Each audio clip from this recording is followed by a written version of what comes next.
আমি আগেই বলেছি যে মহাজগৎ বা মহাবিশ্ব আজ থেকে প্রায় 1380 কোটি বছর আগে তৈরি হয়েছিল। কিন্তু আমরা কিন্তু এখনো খুব অল্পই জানি মহাবিশ্ব সম্বন্ধে। ধারণা করা হয় যে মহাবিশ্ব তৈরির পরে যখন প্রথম গ্যাস, তাপ এবং কিছু ধূলিকণা তৈরি হলো, তখন এই ধরনের অনেক মহাজাগতীয় মেঘ তৈরি হয়েছিল। এই যে এটা দেখতে পাচ্ছ, এটা একটা মহাজাগতীয় মেঘ, গ্যাস, তাপ এবং ক্ষুদ্র ক্ষুদ্র ধূলিকণা দিয়ে তৈরি। তো এই মহাজাগতীয় মেঘের নাম কি? একে বলে হচ্ছে নীহারিকা। নীহারিকার স্পেলিংটা মনে রাখবে, নয় দীর্ঘী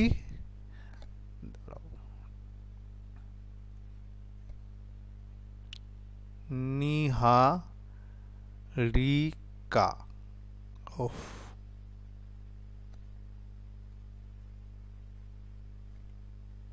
রিকা। নীহারিকা কি? নীহারিকা হলো মহাজাগতীয় মেঘ।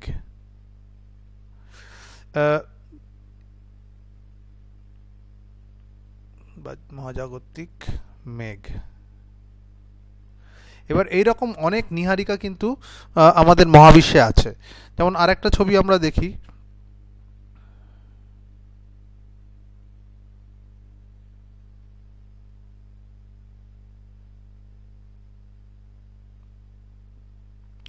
এই এই আরেকটা ছবি, এটা হলো আরেকটা নীহারিকা।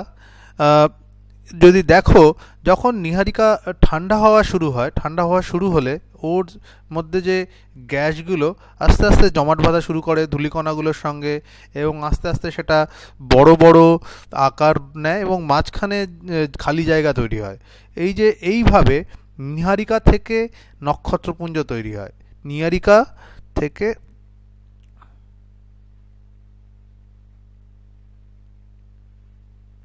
থেকে নক্ষত্র।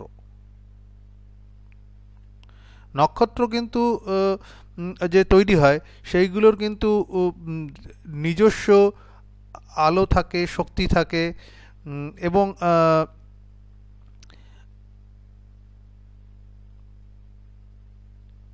আর একটু দেখবো এরপরে। আচ্ছা, এই যে এটা দেখছো, এটা হচ্ছে আমাদের একটা গ্যালাক্সির ছবি।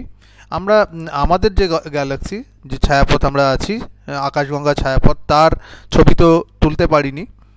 সেটা আমরা যারা আমাদের ছবি আঁকেন তাদের কল্পনা থেকে দেখেছি কীরকম হতে পারে, বিভিন্ন তথ্য প্রমাণ এবং তার বেসিসে যে ছবি এঁকেছেন সেই ছবি আমাদের কাছে আছে, আমি দেখাবো। এটা একটা ছায়াপথ। এবার এখানে দেখো, এখানে অনেক নীহারিকা আছে, তাছাড়াও তুমি অনেক নক্ষত্র দেখতে পাচ্ছ। নক্ষত্র নীহারিকা থেকে তৈরি হয়েছে। এবারে যদি ভালো করে দেখো, তুমি কিছু নক্ষত্র দেখতে পাবে যেগুলোর রং হচ্ছে লাল। কিছু নক্ষত্র আছে যার রং হচ্ছে খানিকটা হলুদ।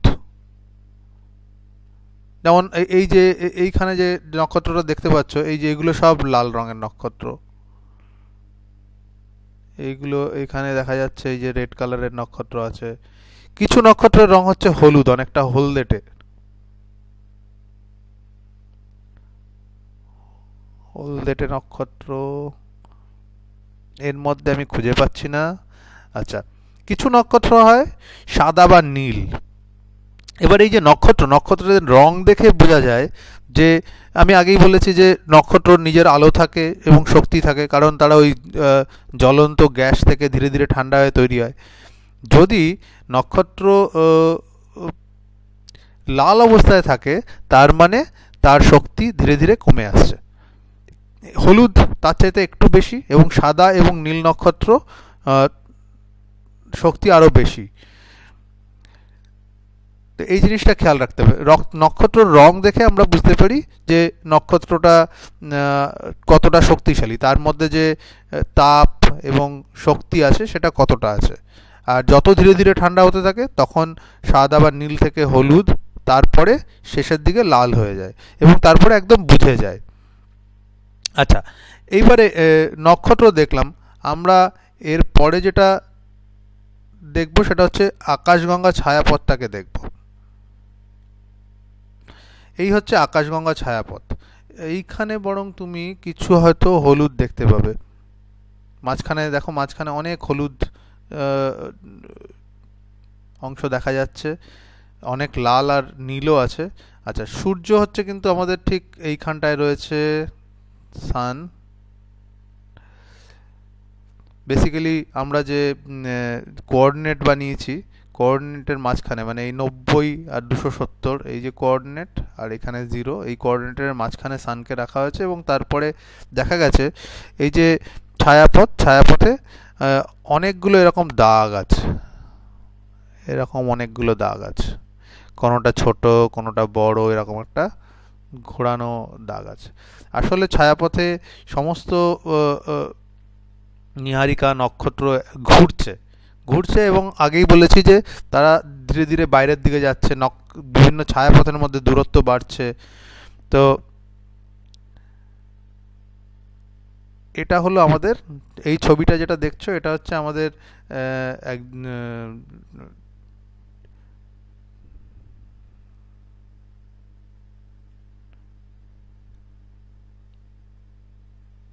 এটা হচ্ছে আকাশগঙ্গা ছায়াপথ।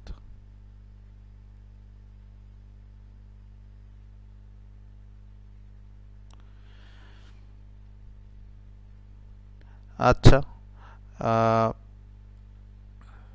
আশা করছি তাহলে তোমরা বুঝতে পেরেছো যে কিভাবে নীহারিকা তৈরি হয় এবং নীহারিকা থেকে নক্ষত্র তৈরি হয়। বিভিন্ন নক্ষত্র যে আছে তাদের রং কেন বিভিন্ন রকম হয়, সেই রং দেখে আমরা কি বুঝতে পারি। আচ্ছা, এইবার আরেকটা জিনিস বলবো, এই যে এখানে আমরা সূর্য দেখতে পাচ্ছি, সূর্য থেকে সবচাইতে যে কাছের নক্ষত্র, সূর্য থেকে সবচেয়ে কাছের নক্ষত্র লাল নক্ষত্র একটা, সেই জন্য খালি চোখে দেখা যায় না। সূর্য থেকে সবচেয়ে কাছের নক্ষত্র হচ্ছে প্রক্সিমা সেন্টাউরি,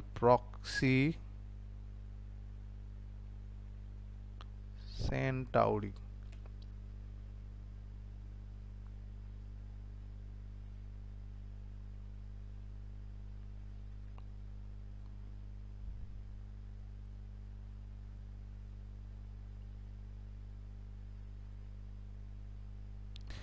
এবারে এই সূর্য থেকে তার দূরত্ব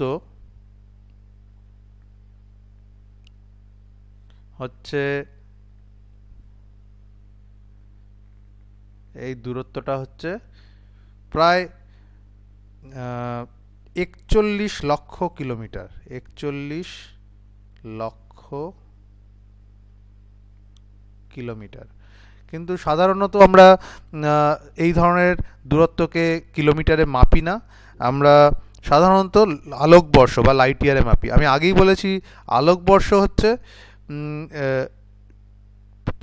আলো 1 সেকেন্ডে প্রায় প্রায় প্রায়টা বললাম এই জন্য কারণ এটা একদম ঠিক নাম্বারটা না, একটু কম বেশি, একটু কম হয় আসলে, প্রায় 3 লক্ষ কিলোমিটার যেতে পারে।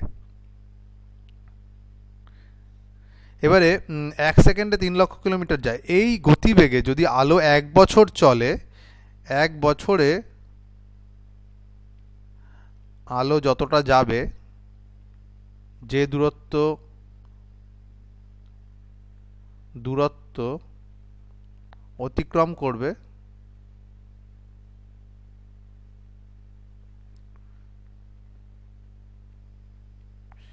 সেটা হলো 1 আলোক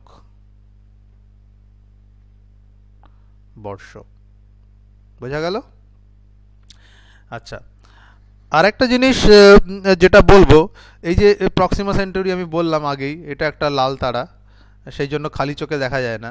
আমরা আমাদের সাধারণত খালি চোখে যে তারাগুলো দেখতে পাই সেগুলো সবকটাই আকাশগঙ্গা তারাপথের, আকাশগঙ্গা ছায়াপথের। এবারে আমরা সাধারণত খালি চোখে মাত্র 6000 তারা দেখতে পাই, 6000-এর বেশি আমরা দেখতে পাই না। 6000 নক্ষত্র আমরা খালি চোখে দেখতে পাই।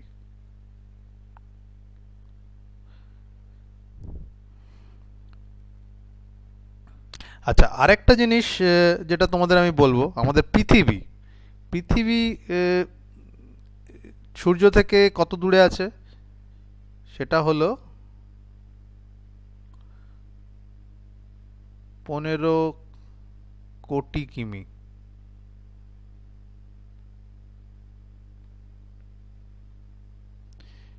এই একই স্পিডে, এই যে আলোর যে গতিবেগ, সেই গতিবেগে সূর্য থেকে আলো যদি রওনা হয়, তাহলে প্রায় 8 মিনিট 20 সেকেন্ডে আলো সূর্য থেকে পৃথিবীতে পৌঁছয়।